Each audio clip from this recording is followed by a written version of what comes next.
हाँ जी, good morning बच्चों। बेटा आज ਜਿਹੜਾ ਅਸੀਂ ਟੌਪਿਕ ਸ਼ੁਰੂ ਕਰਨ ਜਾ ਰਹੇ ਹਾਂ ਉਹ ਹੈ ਕੈਮੀਕਲ ਪ੍ਰੋਪਰਟੀਜ਼ ਆਫ ਹੈਲੋਅਰੀਨਸ। बेटा haloarenes are chemically less reactive than haloalkanes. Why? What is the reason behind that? Why heloarenes are chemically less reactive than haloalkanes?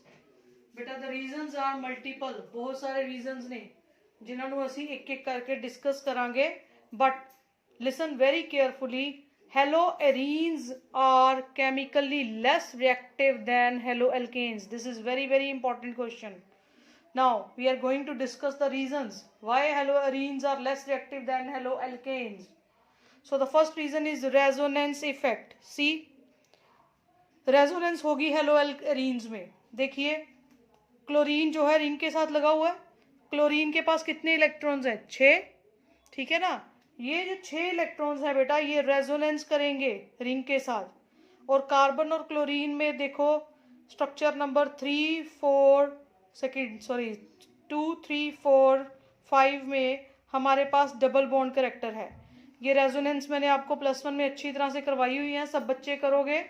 ठीक है, उतार लोगे इसको और देखेंगे कि काफ़ी सारे स्ट्रक्चर्स में, जैसे यहाँ पे स्ट्रक्चर नंबर 2, 3, 4, 5 में डबल बॉन्ड आता है कार्बन और क्लोरीन में।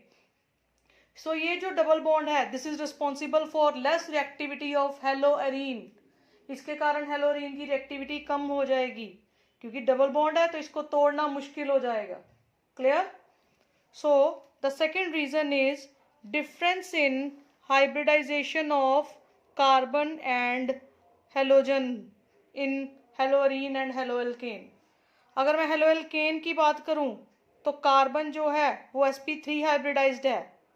ठीक है, और अगर मैं हेलोअरीन की बात करूं तो carbon is sp2 hybridised. Clear? अब जो sp2 हाइब्रिडाइज्ड कार्बन है और sp3 हाइब्रिडाइज्ड कार्बन है, इनमें s करेक्टर देखिए, इसमें 25% sp3 में और sp2 में 33.3%। ज़्यादा s करेक्टर किसमें? sp2 में। Now more is the s character, more electronegative is the carbon. तो हेलोअरीन में कार्बन ज़्यादा इलेक्ट्रोनेगेटिव हो गया, वो इलेक्ट्रॉन्स को क्या करेगा? अपनी तरफ खींचेगा। ठीक है बेटा जी, अगर वो इलेक्ट्रॉन्स को अपनी तरफ खींचेगा रिंग के इलेक्ट्रॉन्स को, तो उसको बाहर से कहीं रिएक्ट करने की ज़रूरत ही नहीं पड़ेगी। नॉट रिंग के इलेक्ट्रॉन्स को, वो हेलोजन के इलेक्ट्रॉन को अपनी तरफ खींचेगा, फिर वही डबल बॉन्ड आ जाएगा कार्बन और हेलोजन में, तो उसको बाहर कहीं बॉन्ड बनाने की ज़रूरत नहीं पड़ेगी, वो अपने हेलोजन के साथ ही बॉन्ड मजबूत कर रहा है। Now the third reason is polarity. अब बेटा पोलैरिटी यहीं से समझ आ जाएगी। हेलोअरीन में कार्बन इलेक्ट्रोनेगेटिव है, तो लेस इलेक्ट्रोनेगेटिव होने के कारण वो इलेक्ट्रोनेगेटिव कार्बन बन गया। हेलोअल्केन में एस करेक्टर 25% है, तो इलेक्ट्रोनेगेटिविटी कम होगी, तो वो इलेक्ट्रोपॉजिटिव बन गया। तो अराइल हलाइड में कार्बन हेलोजन बॉन्ड, ये भी इलेक्ट्रोनेगेटिव ये भी इलेक्ट्रोनेगेटिव, तो ये पोलैरिटी नहीं होगी। Less polarity less reactive. Alkyl halide में कार्बन हमारा इलेक्ट्रोपॉजिटिव है, हेलोजन इलेक्ट्रोनेगेटिव है, पोलैरिटी होएगी रिएक्टिव होएगा। This is the reason. अगला रीजन अगर आप देखोगे तो स्टेबिलिटी फिनाइल कैटायन की। अगर हम हेलोअरीन की बात करें तो इसका हेलोजन निकल जाए तो जो पीछे कैटायन बचता है phenyl cation, that is not stable. Why? ये डबल पॉजिटिव चार्ज है, रिंग इसको इलेक्ट्रॉन देके फटाफट इसका पॉजिटिव चार्ज खत्म कर जाएगा, तो कैटायन ही पॉजिटिव नहीं है, तो कहाँ कोई न्यूक्लियोफाइल मतलब न्यूक्लियस लविंग आके अटैक करेगा, जब इसकी लाइफ ही नहीं है। ये बनता ही नहीं है, पहले तो ये टूटता ही नहीं है, टूट भी जाए ये बन जाए तो ये स्टेबल नहीं है। तो इस कारण ये 4 रीजन हमने किए। 5वां रीजन भी बेटा पढ़ लो, repulsion between electron rich attacking nucleophile and electron rich arenes. जो अटैक कर रहा है न्यूक्लियोफाइल पॉजिटिव चार्ज लविंग वो भी इलेक्ट्रॉन रिच है, और जो रिंग है वो भी इलेक्ट्रॉन रिच है, तो दोनों के इलेक्ट्रॉन्स में रिपल्शन हो जाएगी, तो अटैक नहीं होगा।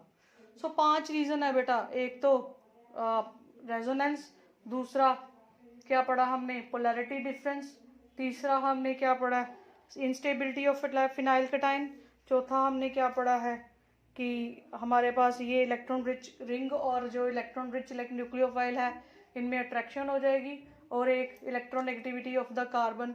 इनके कारण haloarenes are not reactive, they will not react to form nucleophilic substitution reactions. चलिए बेटा, नहीं भी रिएक्टिव फिर भी ड्रास्टिक कंडीशंस में कुछ रिएक्शंस वो करते हैं, वो रिएक्शंस को हम साइड बाय साइड करेंगे। सो पहली रिएक्शन है replacement of hydroxyl by hydroxyl group. इसको हटा के OH ग्रुप लगा देना, इसको हम बोलते हैं डाउज प्रोसेस। Very important. देखो आप क्लोरोबेंजीन को लो, उसमें सोडियम हाइड्रोक्साइड डालिए। वेरी वेरी इंपॉर्टेंट क्वेश्चन बेटा। क्वेश्चन आता है how will you form phenol from chlorobenzene. Write down how will you form phenol from chlorobenzene. तो हम करेंगे डाउज प्रोसेस से हम इसको बनाएंगे जी। सोडियम हाइड्रोक्साइड डालेंगे 623 केल्विन 300 एटमॉस्फेयर पे प्रेशर डालेंगे, और इसमें से क्या होएगा, H लेके चला जाएगा Cl और ONA लग जाएगा। अब ONA की फिर हम डिल्यूशन कर देंगे, डिल्यूट HCl डालेंगे, एसिड डाल देंगे, तो क्या हो जाएगा, Na के साथ Cl निकल जाएगा और OH लग जाएगा। सो ये हमने बना लिया फिनोल फ्रॉम क्लोरोबेंजीन। सो ये एक प्रोसेस है, फिनोल की प्रेपरेशन भी है, और क्वेश्चन आता है how will you form phenol from chlorobenzene. Second, substitution by amino group.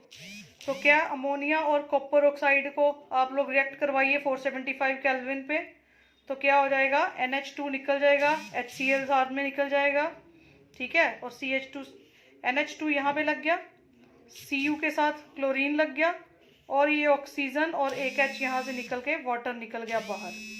Clear है। Third reaction is substitution by cyano group.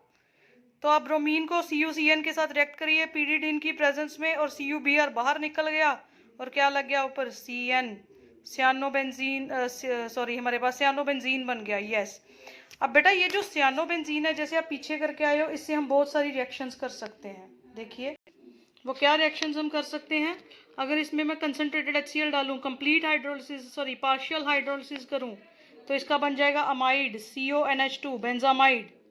अगर इसमें मैं डिल्यूट HCl डालूं, कंप्लीट हाइड्रोलिसिस करूं, तो इसका बन जाएगा एसिड। और अगर इससे मैं करूं आपकी रिडक्शन, तो इसका बन जाएगा बेंजाइल अमाइन। तो आपको आ सकता है how will you form benzyl amine from chlorobenzene. तो पहले क्लोरोबेंजीन से ये बनाएंगे हम, है ना, पिरिडीन डाल के। ठीक है बेटा, ये देखो CuCN और पिरिडीन डाल के हम पहले ये बनाएंगे, क्लोरोबेंजीन या ब्रोमोबेंजीन कोई भी लेके, और उसमें अगर हमने बेंजामाइड बनाना है तो हम पार्शियल हाइड्रोलिसिस करेंगे कंसनट्रेटेड HCl के साथ। अगर हमने बेंजोइक एसिड बनाना है तो कंप्लीट हाइड्रोलिसिस करेंगे, और अगर हमने रिडक्शन करनी है, बेंजाइल अमाइन बनाना है, तो हम उसकी रिडक्शन कर देंगे। So this is very important. Starting point chlorobenzene से या ब्रोमोबेंजीन से देखिए, ये बना के सियानोबेंजीन, और हम इन तीनों में से कुछ भी बना सकते हैं। दैट्स ऑल फॉर टुडे बेटा।